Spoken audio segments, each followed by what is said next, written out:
Alright, so first off, I'd like to say Kal Alal Yahweh Bashmir Shai Bashmir Kakodash. To be honest, to the apostles of Great Millstone. And shalom to the brothers out there, that keep pushing this truth, in all sincerity, in all honesty. Shalom to you sisters and you helps, that support the truth, right? This is the brother Ash from the GMS Jamaica camp. Just coming to another impromptu, if you will.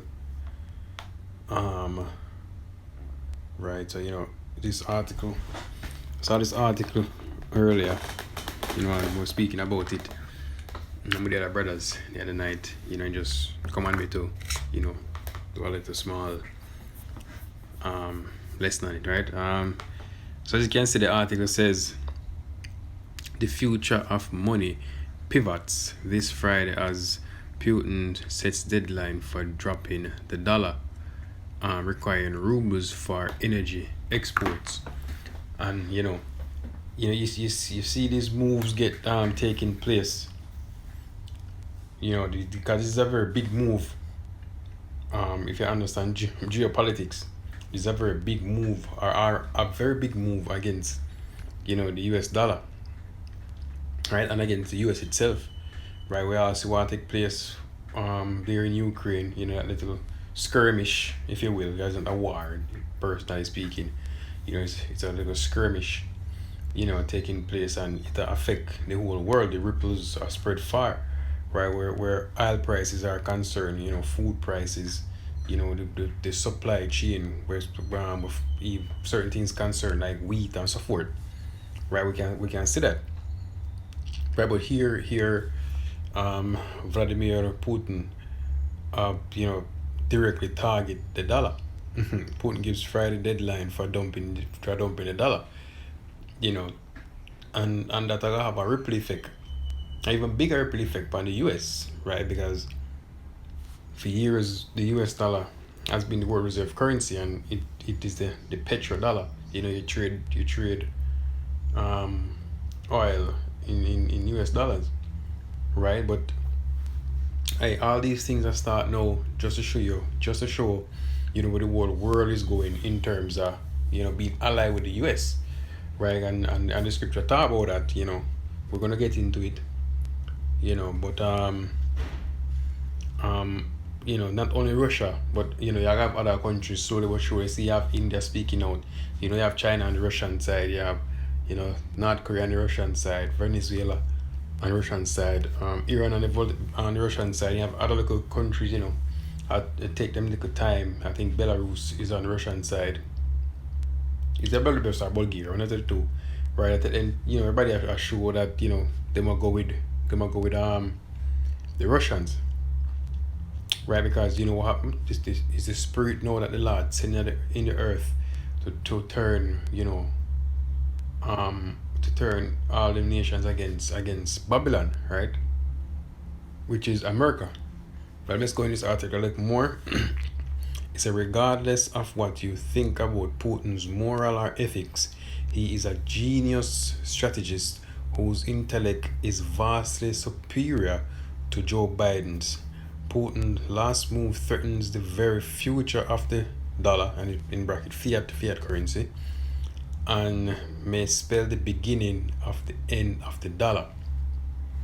Right, the end of the dollar is also the end of America, because that is what the US dollar is what America stands on. The US dollar is the backbone of America. Is why they're so wealthy, right? The fact that it's a petrodollar, it is a petrodollar, meaning the dollar to trade oil, and everybody uses it. That is what mainly gives it its value, the confidence, right? And if you have Russia and other countries that stop using it, then it will lose confidence. Then most of the dollar that is out there is going to go back to America, because no one wants it to be used. No one wants to use it, and then that in turn will cause hyperinflation, right? Let's look further. So beginning this Friday, Russia will only accept rubles, gold, or Bitcoin as payment for energy exports to unfriendly countries. Now, do mind, this is not about I mean, at on the forefront, this is an attack on the dollar. But we have to keep in mind is that the point that out of this is not the world is going to turn to the ruble, because the bigger agenda behind that is to have a one world currency, a one world digital currency, if I might add, and not rather a one world economic system or currency system that there is now, right? But we change the whole thing. So that's a bigger pitch that right now we're just addressing the situation with America and the dollar, right? Let me get some precepts. Right, so this is Jeremiah 51, and I think I start at verse 6. It says, "Flee out of the midst of Babylon, and deliver every man his soul. Be not cut off in her iniquity, for this is the time of the Lord's vengeance." Right, this is the time of the Lord's vengeance. So you're going to see, other things, start to happen.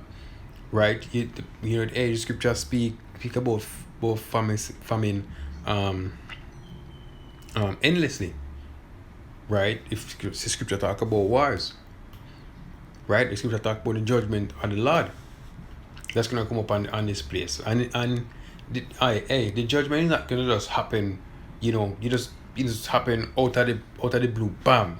It's not like that. It's a process, of things that are going to unfold, which are a part of it, which one thing leads to the other, like a domino effect, right? So whatever relations the Americans or the West might have with Russia from back in the day, talking about the Soviet Union, all of it is building up to that point, right? And case in point, that's why the Lord said he created the smith that blows in the coal in the fire and bringing forth an instrument for his work, right? Speaking about them nuclear missiles. So what I'm saying is that there had to be a process, right? So the scientists had to be born, to get the innovation, which I personally, I think it was, and it is not what I think, it is divine. It was divine intervention that gave them that knowledge. As the scripture say, he created the smith, right, that blows the coal in the fire, and he's the one who gave the knowledge to make that instrument, right? So it's a process. So the smith was created, he got knowledge, make them weapons. Everybody, all them nations come together with them own smiths to make them weapons. Is a process for the time at the end when they're going to be used, right? Continuing, he will render unto her a recompense, right? And she deserve to be recompensed for all the things that she have done, right? If you think for a second that this world will continue so much wickedness and the Lord would not put his foot in, you have a next thing coming, right? Whatsoever a man sow, that shall he reap. Right, and this place been sowing wickedness, especially Babylon, right? This is America. They've been sowing wickedness, right? They've been going around trampling other nations, committing all kind of atrocities, robbing and stealing. Not to mention what they did to our people. Speaking about slavery, speaking about the Gadites, which are the so-called North American Indians, right? They did a lot of atrocities to our people. Right, and they continue to oppress our people, poison our people, keeping our people in poverty. Randomly shooting on the roadside. So they're gonna be recompensed for all these things. Right, the scripture say, he did pursue his brother with a sword perpetually, right? Because he continued to oppress us. And he's going to get his recompense. Continuing verse 7. It said, "Babylon had been a golden cup in the Lord's hand that made all the earth drunken," right? "And the nations have drunken her wine. Therefore the nations are mad." It said, "Babylon is suddenly fallen and destroyed. Hold for her, take balm for her pain, if so she be healed." Right? She's suddenly destroyed. And what we see Vladimir Putin do right now,